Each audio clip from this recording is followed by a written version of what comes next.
Hey you guys, how's it going?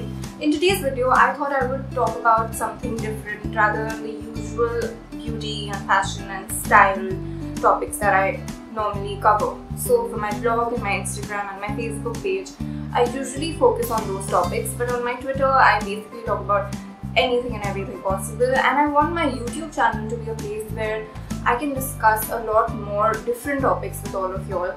Anything you guys need help with, anything you feel I should talk about from personal life experiences. So I realized most of my followers are students who are getting ready for their exams, and many of y'all actually messaged me saying that y'all would really appreciate a video on study tips.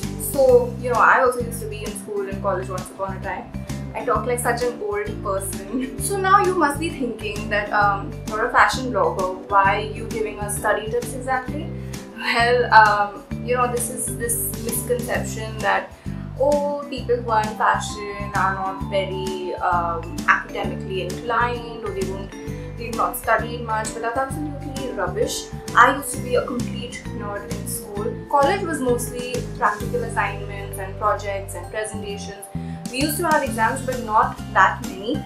So I really worked hard for exams in school till the 12th grade, and I thought that maybe I should share some of my tips with you guys, because I experimented, I tried a lot of different ways of studying. There were times when I studied hard, there were times when I studied smart. So eventually I understood the difference between studying hard and studying smart. And today I want to share tips with you guys of how you can study smart, so that you don't end up just mugging up things. You actually understand them, and then maybe later in the future can apply those things to your life.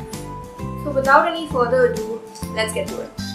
So before I start off, let me just give you a background of my education. I studied ICSE, then I went on to IGCSE, which is the Cambridge board. Then I did my A-levels, in which I focused on subjects like economics, business studies, English, and I also took art and design, because I started getting a feeling by 11th grade that I wanted to get into something creative. So I really thought that doing art and design would help me if I decided to get into a creative field later, which I did, so yay. And after I did A-levels, which was 11th and 12th, I did my graduation in fashion marketing and management from Raffles Design International in Mumbai. So the institute is based in Singapore and Australia, and they have branches around the world. And I was actually very grateful for this degree, because I got to learn so much from real life situations. We used to actually go out there and talk to department heads of companies. We would get a chance to interact with people from the industry. I interned at a fashion week in my second year of college, which was not through the college, it was on my own, but still it was really helpful. At the same time, we had to do a lot of presentations, a lot of surveys, research. So that really equipped me in a way for the real world. So I will always be thankful for all the education I've had throughout the years.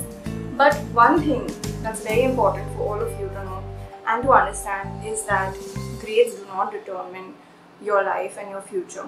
Yes, they do determine your entry into a certain university or into a certain job, but after that, it's all on you. How sincere you are, how dedicated you are, how ambitious you are, how driven you are, how hardworking you are. I truly believe that being hardworking is the key to everything. So you shouldn't get bogged down by your results.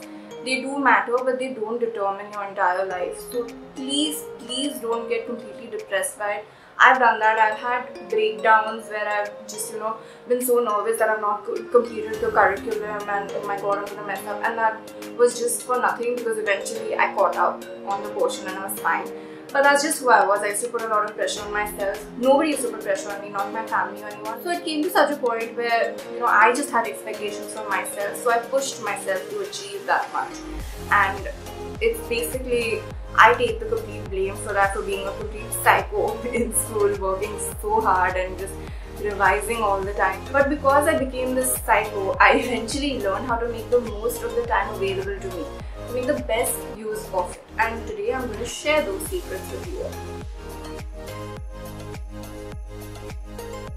There is one thing I really wish I had done when I was in school, and I realized that later. That was after each class that you attend, after your entire day in school, or if you just have separate classes in college. Some people have that. I had that, where I would just have 4 hours of one particular lecture. So once you're done with the entire day and you go home and you relax or whatever, just try to catch up on whatever you were taught in that particular day in school or in college. So when you do that, you don't really have to worry about mugging up at the last minute, because you know what you're going to be dealing with. You know your curriculum, you've understood it, and when the time comes to actually prepare for exams, you are pretty much ready. You just do your final revisions and get on with it. So that's something I wish I had done in school, but I realized that later, and then I started implementing it. But I'm telling you the secret now, whether you're in school or in college, just do this after classes. Just go home and just read through the lesson once again for your own understanding. That's all. The second thing, which I did not learn till the 11th grade, when we had our boards. We had boards both in 11th and 12th. The papers were sent to Cambridge to be corrected. So I was freaking out because, like I said, I was a psycho. And I realized that, I just fret too much and I study at the last minute and I panic, and then, well, I manage, but it just comes to a point where I'm just too stressed out. I want to smoothly give my exams, and how am I going to do that? So I had about 1-2 months to prepare, and what I did is I just pulled out a notebook and I made columns and I wrote down different days of the week, and then I wrote what particular subject I would tackle in that day. Now you might be like me and you might get bored of just doing one particular subject in a day, so you could probably split the time into 2 subjects. What I eventually started doing is, when I was solving past papers, I would actually write down the exact year and month of which past paper I'm going to tackle on which day, and then follow it up by what revision I was going to do of which subject. So for example, I would be solving the May-June 2000 paper of English, and that same day after I'm done with the paper, I'll take like a break, and then I would revise economics, one particular chapter that I'm having difficulty with, or I just want to revise through. So that's how I would set up my timetable. Later it came to a point where I started writing dates, or I would just write it in pencil for the entire week, then erase it and then update it. But the important thing with this is, when you're making this timetable, you need to stick to it. You need to commit to it, and you need to do your best to make sure you actually finish the task of the week by the end of the week. So you're happy, you are up to date, and you cover your entire syllabus by the time your exam comes around. So like I mentioned in the last tip, solve past papers. I looked for past papers online. I bugged my teachers to give me the past papers, and actually our teachers were very kind in school. They used to give us full booklets of past papers and we used to sit and solve those. So that's very, very helpful.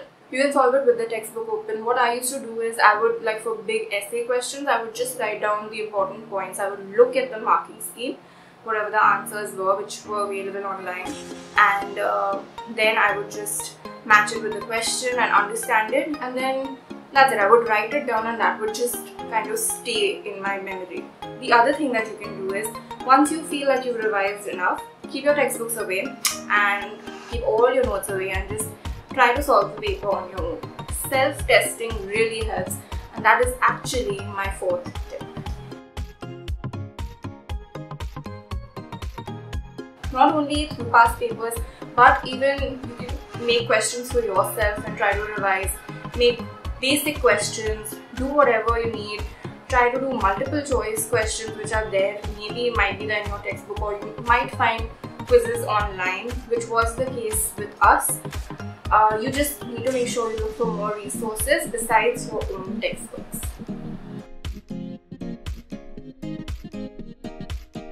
Another very important tip that used to help me all through school and even in college was reading things out and then saying them loudly to myself. Like for example, I finish the chapter and then go through the revision questions and then cover it and then say the answer out loud, so it would stay in my memory. So a lot of people just stick to reading and that's it, but that's not enough is what I feel. I feel like reading and then saying it out loud to yourself, or hearing maybe podcasts or something on that particular subject, or some lessons that you can find online, and on top of that, writing things down really helps. These three things, when they combine together, reading, writing and saying it out loud, these three things can just help you so much.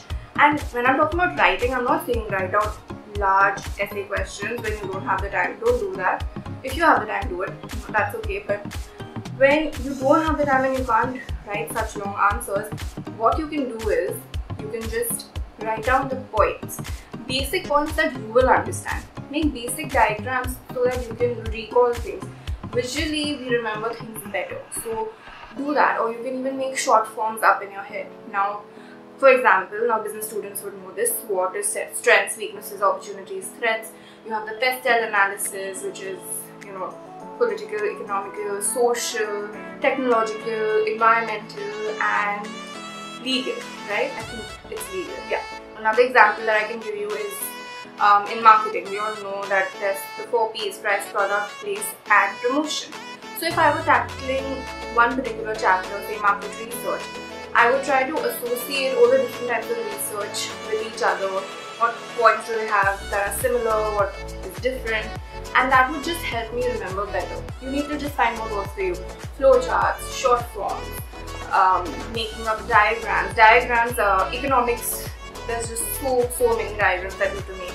So I used to keep practicing those and used to keep saying it out loud to myself that this axis is supposed to be the price, this axis is the quantity demanded or supplied, and well, basically I would just be talking to myself like a crazy person, but it helped, so why not? Now another thing that really helped me was when I would teach other people whatever I had learned. So this used to of course help when I'd be with friends, talking to them on the phone, revising, or we'd be revising together right before the paper, or having study groups. So that time it really does help when you teach each other concepts, because when you teach someone else, you just understand and learn it better, and that works every single time. Now for me, I used to not be someone who would really like study groups too much. I really like studying all on my own. I understand better, I focus better. Otherwise I'd just be sitting there with my friends chatting away and getting nothing done. So I prefer to study alone. But in that case, what I would do sometimes is I would just pretend I was teaching someone. Again, you all are going to judge me and think I'm crazy, but it helps. It just really helps, because when you're just saying it out loud and you are trying to teach someone, in that process you actually end up learning so much and retaining the information better. And we want to retain this information over the long term. We don't want just like short-term memory, mugged up and forget. Absolutely not. So try to just teach someone, or pretend you're teaching someone, or just catch like your younger sibling and force them to listen to your lecture. It works.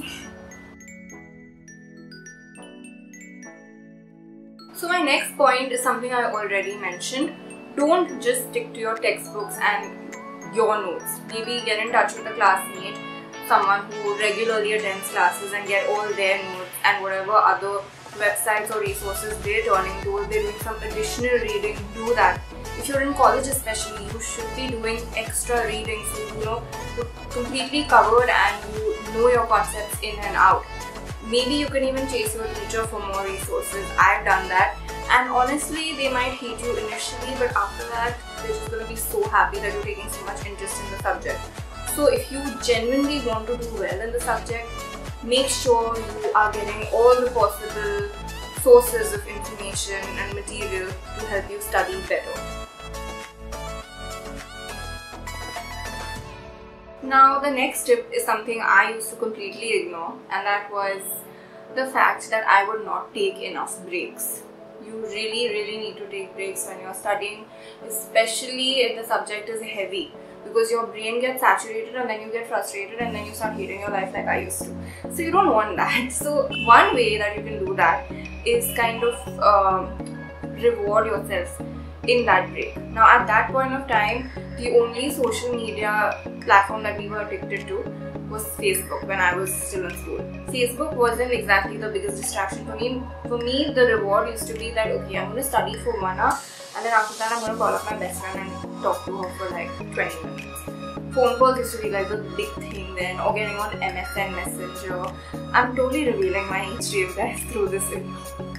But yeah, it used to be the reward at that point, and I used to actually incentivize myself through these different motivational methods. So I would tell myself, okay, 20 minutes I'm going to speak to my best friend after I'm done with revision, and I would end up speaking to her for a longer time. But you know, that was okay because I would just have a fresher mind and I would be more open to understanding things rather than if I had been just constantly studying for 3 hours at one go. That's not even possible, and honestly today all of us have so many distractions, our phones, social media, and it's just the worst. Even I have lost that kind of concentration span I used to have, so I can understand what you guys must be going through. The important thing is to give yourself incentives by saying, maybe, you know what, I'm going to study for half an hour, 1 hour, and then after that I'm going to check Instagram.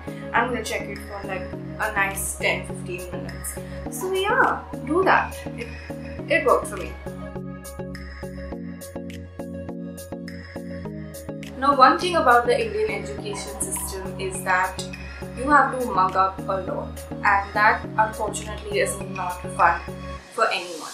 But even though you have to mug up, and that is the case with most Indian education boards, you shouldn't deprive yourself of actually learning something and understanding something. So whenever you're studying something, maybe try revising it twice. First time, read through it, understand it. Second time, mug it up.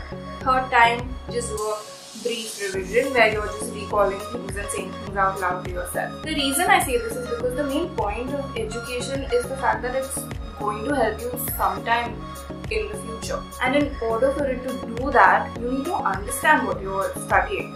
It can't be just about, okay, let's just mug up, and then just go vomit it out in the paper and then it's over, gone from your memory. You don't want that. You want to retain that information, especially if you're studying something that is very crucial to your career. So, for example, for me, when I was doing business and economics, I knew that this is going to really help me later in life. And it does. It has completely helped me. It still does. And same thing when I was in college. I really tried to understand each and everything and imbibe it, because today, as a fashion blogger, all of that helps me knowing the industry properly, knowing the different fields, the different steps that go into the entire process of designing and then marketing and then selling the product, all of it. So that's the most important thing. Learn it rather than just mugging it up. Of course, if you have to write down the answer as it is, then you need to mug up. But make sure the first study session that you have, you're just reading through it to understand things more than just, you know, learn it and then forget it.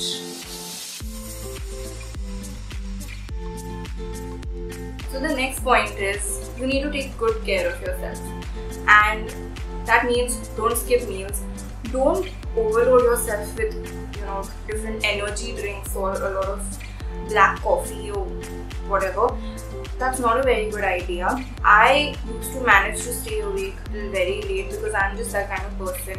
I like to stay up late at night and work because everyone is sleeping, the whole world is quiet, and I can focus better. So that's how I used to be. And even if my exam would be like early in the morning and I wouldn't get enough sleep before it, I would come back and sleep in the afternoon and catch up on my sleep, which is not really the best idea, but you know, that's what I needed to do to survive, otherwise I wouldn't be able to study at all.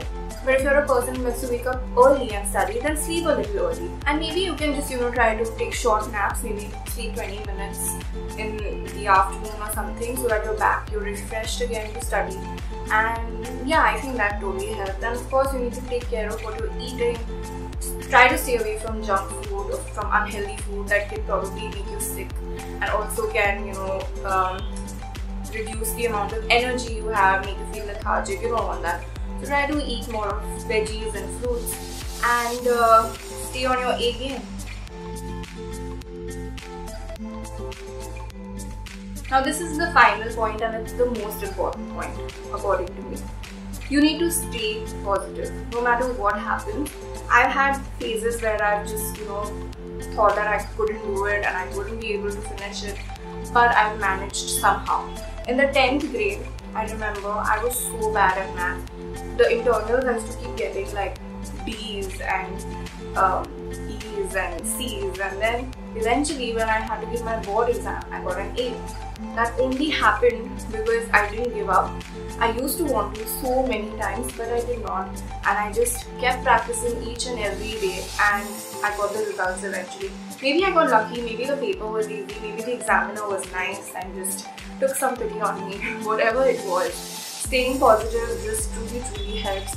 And I've also seen that when you're positive, you're confident enough when you go and write your paper. I remember that there were some friends of mine who used to study so much and they would know the content in and out, they would know the material, but when they would sit to give the paper, they would just go blank because they were just that nervous. That is something you need to avoid. Don't be nervous. And one more point actually I want to add. So that was not the final point, this is the final point. Once you're done writing your paper, just please go through it, just read through it.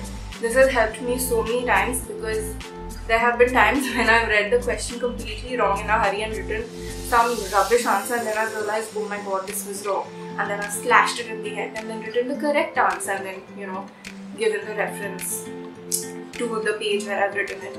But that's not a very good idea. You should read your paper properly before you solve it. But even then, if you've read it properly, solved it properly, done everything right, still make sure you check it, because once you check it, you might feel like you missed out a point. You might feel like you messed up some spelling, messed up the grammar, the punctuation, it could be anything. So try to write as fast as possible so that you can, have enough time to check the paper at the end of the exam. The one way to make sure you write as fast as possible is to time yourself when you're solving past papers. So do that when you're testing yourself, set up a timer and make sure you're finishing the paper in that much time. Even if you don't do that in the first few attempts, you will slowly start getting so used to it that eventually you'll be solving it in the exact time allotted. It definitely works, and I'm telling you all of these techniques because I've tried them and they've worked for me. And I can't guarantee anything unless you actually practice these and you implement them properly, but I can definitely say that if you try it and kind of modify it in a way that works for you, you will surely see the results. So that's all for today. If you liked the video, then you know what to do. Leave a thumbs up and let me know in the comments below what you thought of the video, and if there are any particular tips that you follow when you study for your examinations, anything that you've followed if you're done with studies and you're working right now. Share the tips for all the people who are preparing now for their exams, and also let me know in the comments if you want me to make a video on something else, any particular concept that you want me to film a video on. Let me know that. Also, if you haven't subscribed to my channel yet, I don't know why you wouldn't have done that, but click on the subscribe button and subscribe now, and also click on the bell icon so you don't miss a single video notification. And please share this video if you liked it, if you think it's helpful and you know people who are giving the exams, or you yourself are giving exams and you want to help out your friends and classmates too, then please do share it. Finally, all the best to all of you who are preparing for your exams. Just remember that grades are not the end of the world. They do not determine your entire life and your future. There have been people who haven't done very well in school but have done very well in life later. You might be more creative than academically inclined, and that's fine. Everyone has a different life path. Just have faith, be positive and make me proud. Until next time.